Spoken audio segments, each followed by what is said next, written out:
Esse é o Ancapso e nós vamos falar agora de uma mudança de tom no STF muito importante de ontem para hoje, tá? Se você vê como é que estavam as conversas dos principais jornais nos últimos dias, estava todo mundo falando não que Bolsonaro vai ser preso, que as cautelares do Alexandre de Moraes foram muito justas, porque o Bolsonaro estava armando contra o Brasil e não sei o que lá, então Alexandre de Moraes fez muito bem, proibiu o Bolsonaro, não sei o que lá, e decretar a prisão domiciliar dele. Enfim, o pessoal estava elogiando muito o Alexandre de Moraes e coisa e tal. E aí, de ontem para hoje, a questão mudou, tá? Você vê aqui, a gente vai falar sobre alguns casos, mas a trinca de editoriais hoje. Ó. O Globo: proibir entrevista é indevido e inoportuno. Um caso escandaloso de censura. Só Trumps e Bolsonaros lucram com a força bruta. 3 editoriais nos principais jornais do Brasil. Você sabe que essa trinca de editoriais é combinada, né? Vocês sabem disso, né? Os 3 criticando. O que chama atenção é a mudança em relação ao clima da semana passada e ao clima do início dessa semana, que estava todo mundo torcendo para Bolsonaro ser preso, a esquerda estava animada, que o Bolsonaro esgotou as medidas que justificam prisão preventiva, tem que prender mesmo, não sei o que lá. Ontem parece que tinha as redes de televisão, já estavam na porta da casa do Bolsonaro esperando a prisão dele, não sei o que lá, e aconteceu alguma coisa que mudou os ânimos de ontem para hoje, né? O que teria provocado essa mudança, né? Eu acho que foi o voto do Fux. Eu vou explicar para vocês. Essa notícia foi sugerida por urologista do senhor Ricardo Albuquerque, para senador Vote Elevador e várias outras pessoas. Obrigado aí ao pessoal que sugeriu notícias lá no nosso site, no visãolibertaria.com, e obrigado a você que está assistindo o nosso vídeo. Se você gosta do nosso conteúdo, por favor, deixe o seu like, se inscreva aqui no canal, né? Então, é o que eu falo para vocês, na semana passada estavam todos os jornais a favor do Alexandre de Moraes, é isso daí, tem que bater no Bolsonaro mesmo, que ele traiu o Brasil, ele trouxe sanções para o Brasil e não sei o que lá, e está jogando contra. E é lógico que eles vão continuar com essa narrativa, eles querem emplacar no Bolsonaro a pecha de antipatriota por isso daí. Eu acho que não vai colar, mas eu vou falar sobre essa coisa do antipatriotismo do Bolsonaro num outro vídeo hoje, tá? De qualquer forma, estava todo mundo em cima do Bolsonaro. Quer ver uma mudança? Olha só esse artigo da BBC aqui. Ó. Agora, se você entrar nesse link, está aqui. Ó, censura prévia ou medida prudente. Advogados divergem sobre decisão de Moraes que veta Bolsonaro nas redes. Mas, se você pegar esse link aqui ó, e for ver como é que era antes, aqui é o mesmo link aqui. Ó, Bolsonaro sob ameaça de prisão por uso das redes. Ou seja, antes não, ele vai ser preso porque está usando as redes, não pode. Eu não vi no Wayback Machine, eu não achei esse link gravado lá, mas no Google ficou aqui no cache do Google, está aqui o título anterior dessa matéria da BBC, e eles mudaram, de ontem para hoje eles mudaram a matéria, agora ficou, estão pegando mais leve com o Bolsonaro, que por algum motivo estão criticando a decisão do Alexandre de Moraes de censura do Bolsonaro e coisa e tal. Pode ser porque eles perceberam que era censura, né? O fato de que os próprios jornais não puderam entrevistar Bolsonaro, isso é uma coisa, eu apontei isso ontem, né? Isso foi uma censura do Bolsonaro realmente que foi imposta por Alexandre de Moraes, uma coisa absurda, porque não faz sentido essa ideia dele dizer que preserva a liberdade de imprensa, mas não pode na rede social. Que lógica tem isso? Todos os jornais têm coisa nas redes sociais, é tudo a mesma coisa hoje em dia, jornal e notícia e rede social é tudo junto, né? Que negócio é esse? Equivale a uma censura no final das contas. Pode ser que seja isso que fez os jornais mudarem de opinião, mas eu acho que foi alguma coisa mais profunda. Porque não foi só esse caso, né? Vocês lembram que ontem a temperatura estava subindo. Ontem o Hugo Mota tinha fechado o Congresso, literalmente fechou o Congresso, claramente ordenado pelo Alexandre de Moraes. E aí o pessoal da oposição marcou reunião e foi para lá fazer a reunião, e Bolsonaro estava indo para lá também, mas aí de repente eles decidiram voltar todo mundo.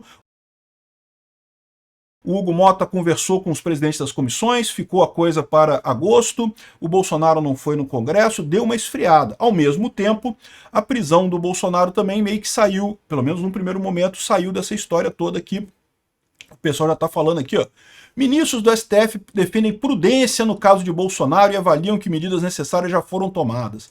Bolsonaro descumpriu ou não as medidas restritivas. Entenda o que está em análise no STF. Decretar prisão de Bolsonaro nesse momento seria exagerado, diz professor, né?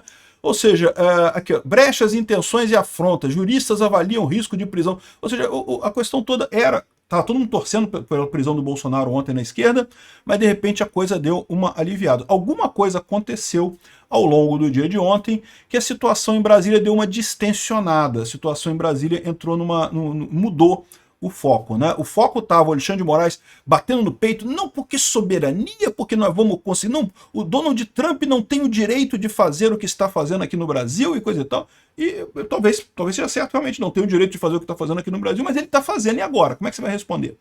É o tipo da coisa que muda, meu amigo, tem que responder de alguma forma essa história, né? E bom, eu não sei o que é, né? Mas você tem que juntar com outros pontos também. Por exemplo, quando o Barroso, nessa entrevista aqui, isso aqui tem alguns dias, tá? Foi no dia do elevador. O Barroso deu essa entrevista aqui e quando perguntaram para ele sobre a questão dos vistos, ele ficou quieto. Falou, não, é muito importante isso, mas eu não vou mencionar. Ou seja, ele está ligado que a questão dos vistos doeu no STF. Isso sempre foi a maneira correta, agir nos ministros, não no Brasil, mas enfim, isso doeu no STF, isso ficou estranho para eles, né?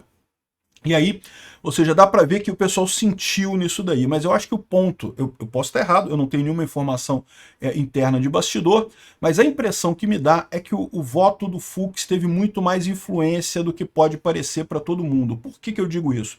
Porque a verdade é que já vinha um monte de gente lá no STF preocupada com as ações do Alexandre de Moraes. Não era só o Fux que estava criticando as ações do Alexandre de Moraes. Era um monte de gente lá no STF que estava criticando as ações do Alexandre de Moraes. Era um monte de gente ali que estava insatisfeita com o Alexandre de Moraes. Não por ele estar perseguindo o Bolsonaro, já falei isso aqui várias vezes.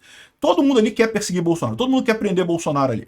A questão é o jeito como o Alexandre de Moraes está tratando a coisa, de forma quase amadora, de forma quase desesperada, visceral, né? Ele tá julgando com a bile, né? Tá julgando com ódio o Bolsonaro. Então, isso fez ele cometer vários erros, e aí você tinha um monte de gente no STF que estava, até então, todo mundo assim, né, chateado com isso, querendo censurar o Alexandre de Moraes, mas ninguém tinha coragem, porque imaginam que se brigarem com o Alexandre de Moraes, aí não vai ter a prisão de Bolsonaro, e todo mundo quer prender Bolsonaro ali. Então ficava aquela situação, né? Se a gente desacreditar Alexandre de Moraes, fica estranho, né? E até quando teve o voto do Fux, saiu a notícia depois que o Fux avisou o Moraes que abriria divergência em julgamento no STF e votaria contra a imposição de tornozeleira. Aí está dizendo a matéria que é até bom ele ter votado contra, porque no final das contas acaba validando o tribunal como um tribunal independente, não sei o que lá e coisa e tal. Essa é a visão errada. Esse processo todo não tem a ver com justiça. A justiça já foi abandonada há muito tempo. Esse processo é um processo midiático. No momento que tem divergência, acabou o brilho do ditador. Até aqui o Alexandre de Moraes podia dizer que não, que eu estou fazendo isso, mas estou 100% apoiado pelos meus colegas aqui do STF. Está todo mundo comigo. Não sou eu que sou um juiz maluco tomando decisão maluca. O STF tem me apoiado. E até aqui tem. Até aqui, se você olhar as votações do STF, todas elas têm têm apoiado o Alexandre de Moraes nessa história, né? Então, quando o Fux abre essa divergência, isso deu um sinal para o pessoal muito sério. Deu um sinal de que, olha só, basta, não dá para tolerar mais o Alexandre de Moraes. Então, o que eu acho que está acontecendo, o que eu acho que é o motivo desse distensionamento todo que aconteceu ontem, foi que quebrou o STF, rachou definitivamente. Muita gente lá no STF já está preocupado com essa questão do Alexandre de Moraes há muito tempo, já queria dar um basta nele, mas temia dar um basta, temia afrontar diretamente o Alexandre de Moraes e com isso perder a chance de prender Bolsonaro. Todos eles querem isso, todos eles querem prender Bolsonaro, com exceção do Cássio Nunes e do André Mendonça, o resto todo mundo ali quer. Então, eles viram que não dá mais para segurar esse negócio, né? Ficou feio para eles. Ainda tem muitas sanções além de perda de visto que pode vir aqui. Quando o Barroso ficou quieto aqui, ele podia ter falado, não, porque visto não tem problema, eu vou na Disneylândia da França e não sei o que lá, teremos Paris ainda e coisa e tal. Ele não falou nada, porque ele sabe que está vindo coisa mais séria por aí. A gente tem informação também, eu vou falar em outro vídeo sobre isso, de que a Magnitsky está vindo por aí mesmo. Então, ou seja, a coisa ficou séria. E aí isso criou essa resistência dentro do STF e isso gerou esse desescalonamento, né? A gente não sabe ainda qual vai ser o resultado disso, mas o que dá para entender é que o fato do Fux ter divergido abriu caminho para outras pessoas que estavam lá no STF, inclusive na primeira turma, para dizer que, olha só, realmente não está certo isso não, temos que dar um jeito de voltar nisso daí. Ah, mas que o Trump não tem o direito de pedir isso? Mas você viu o voto do Fux? O Fux falou, não, soberania nossa é inviolável, que não tem nada demais, que não jamais submeteremos a decisão de um país estrangeiro, não sei o que lá mais. o Alexandre de Moraes está errado mesmo e votou contra.